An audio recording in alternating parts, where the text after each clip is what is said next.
Good morning. Here's my life story. Here's a life lesson. Good luck, right? Don't want to do that today, okay? What I want to do really is give you guys life lessons that I've learned over the years, five of them to be exact. And after each one, I'm going to talk about some highlights in my life and some lowlights as well of things that I went through. Just so you understand that those lessons don't just come for free, okay? You have to earn those lessons. You have to earn the success that comes at the end of those lessons, okay? And so by attaching my story, bits of my story to those lessons, I want it to feel a little more real for you. You guys got me? Okay? So lesson number one that I've get that out of here. Okay. Lesson number one that I've learned is that your circumstances will define you if you allow them to. All right, let that sit for a second. Now, if you guys are out there, you're like, I'm not going through anything bad, I mean, that's incredible, right? You're fortunate. Most folks like myself went through a lot coming up. Okay, growing up in Roxbury in the 90s, I witnessed a lot of negative things around me. Okay, some of the most jarring things that I saw, I remember walking home with one of my best friends, saw a dead body on the street, blood leaking out of his head. Playing basketball, Derby Park, anybody know what that is? Near Mandela Homes, right? Derby, near Jim Rice Field. Drive-by shooting, we all gotta get down, right? The thing is, the scariest part of that specific situation wasn't the actual shooting, as crazy as that sounds. The scariest part of it for me was what one of the other kids said, right? I'll never forget it. He goes, what are you guys doing? You act like this doesn't happen every day.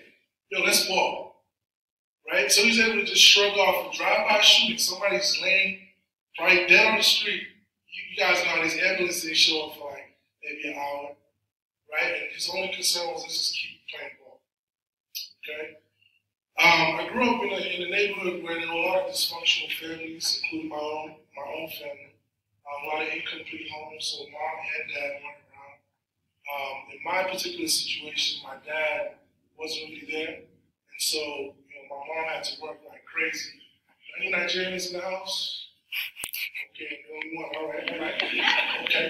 Well, if you do Ancestry.com or something, we might be some like kinfolk, But Nigerians, they work hard, and my mom made the best of the situation. I never, remember her having anything less than 3 jobs. She was a nurse. We worked crazy shifts. 7 to 3, 3 to 11, 11 to 7, around the clock. We'd see her maybe days at a time. And so that meant that as the oldest of 3 children, I had to really step up and grow up faster than I actually wanted to. Okay? She worked really hard for us and realized that the situation we were in was not good. We were not probably going to survive living in that neighborhood. So she worked really hard and bought a home, right? This woman, this amazing woman, saved enough money to buy us a home. We went out there, man, I felt good. I was like, okay, I got my own lawn. Never seen this before. Got a garage. I was like, what's a garage? That's cool. Right? We had a basement. What's a basement, right? No rats, no roaches. What? Right? And it was amazing to me. And a few months after that, we lost the home. Because the person who co-signed for it decided she did some kind of trickery or fraud or whatever and took the house from us. So we became homeless. 4 months. Now, not homeless in the sense of, being on the street. We were fortunate that my cousins had just gone off to college. So she had one room in her apartment. But the apartment was back in the same neighborhood that we just left. You know what I'm saying? And so that was kind of hard to take. And as you can imagine, I'm seeing my mom go through this. My siblings are upset. I'm down, but I'm trying to be strong. Man in the house. It's tough. I gotta tell you, I had a lot of anger inside of me as a kid. Okay? Fortunately for me, I had positive outlets. So I had football, which was something that football is my girl. You know what I mean? Football is like the love of my life. I'm telling my wife that I said that, before I met her, football was my everything, my boo, you know what I mean? And thank God I had that. I had arts. I used to like to draw, write poetry, rap, and all that stuff. So that kept me focused. Okay. Eventually, I went on to high school, of course, and Humbly speaking, had a good career as a football player. Started off varsity in sophomore year. And I was getting some looks from schools, EC being one of them, ironically. And my junior year, which is a big year for recruiting, I actually ended up having a heat stroke. Anybody know what a heat stroke is? Anyone describe it in a loud, booming voice? Don't be shy. Heat stroke. What's a heat stroke? When you think of heat stroke, yes.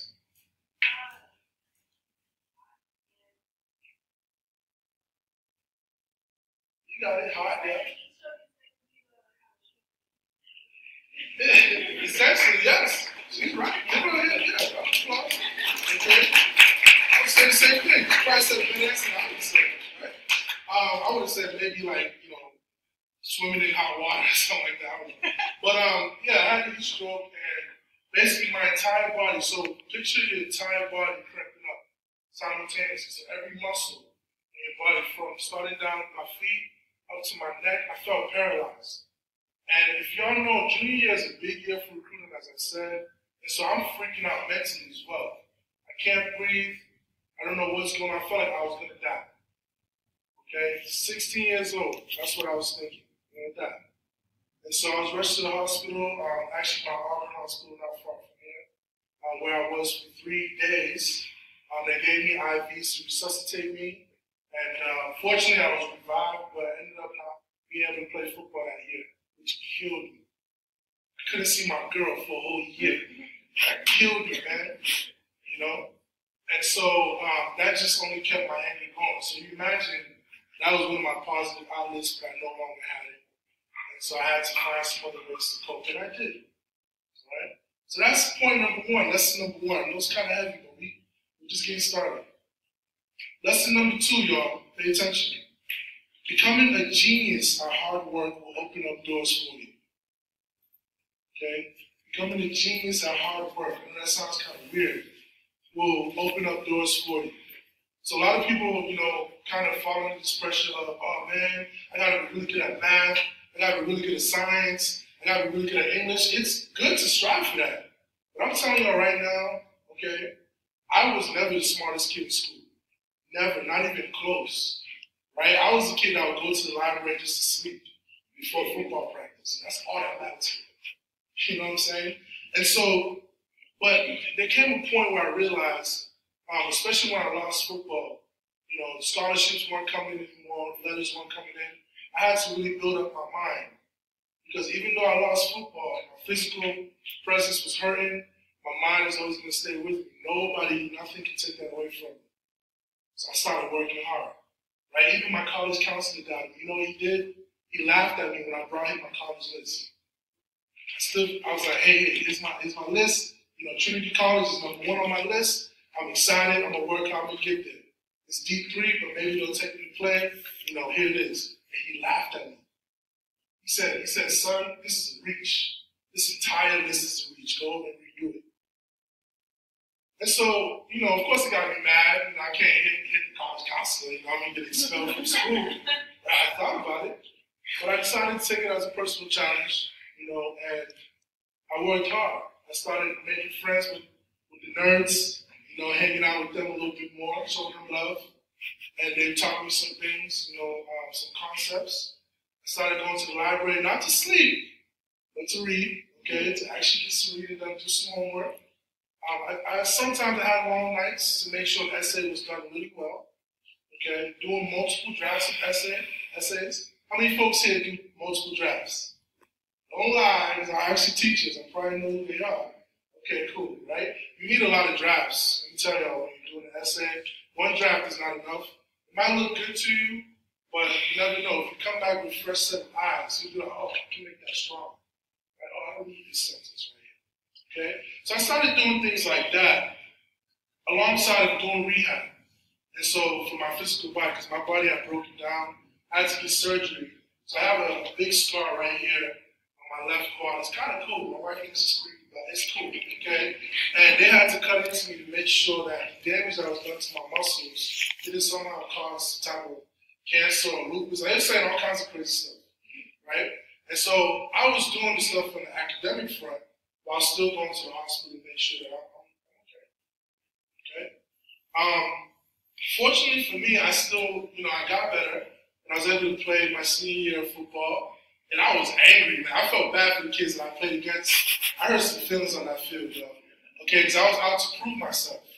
All the D1 offers that I had, BC included, right? No hard feelings, I love BC. I still came back for my master's here. They all neglected me. And so I was like, at the very least, I'm going to go out on a high note in high school. Okay? And I worked hard. We had an undefeated season, not just because of me, of course, but I played a big role in that. And we ended up losing the state finals, but that's okay. That's fun. Okay? Fortunately for me, that school that my college counselor told me, guess what happened, y'all? I got it. And I went there. And I played football. So I was like, oh, this is dope, right? I'm in school and I get to play football. Of course, D3 is different. You got to work like 3 times as hard at D3 to get noticed. But that's okay. I just wanted to play. And I made it, right?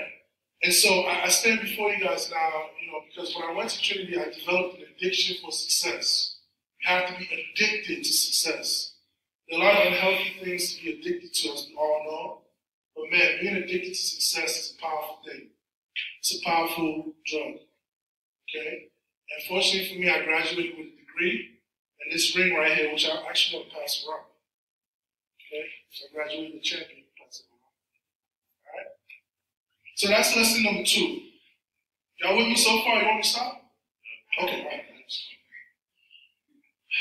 Number 3, third lesson, allow others to run your life, and you will never truly live. Allow others to run your life, and you will never truly live. Don't make that mistake, y'all. It's your life, right? You were blessed with that life. Make the best of it yourself. Don't let someone tell you how you should live, right? Of course, if they're giving you positive advice, be humble enough to take that. But if they're bumping up against your dreams, your passions, say, hey, thanks, but no thanks. I'm good. Okay? Let me tell you, Nigerian households, right? They plan out your life from when you were born. Okay? So I had people telling me, they call me Chu Boy. Tell you guys my name.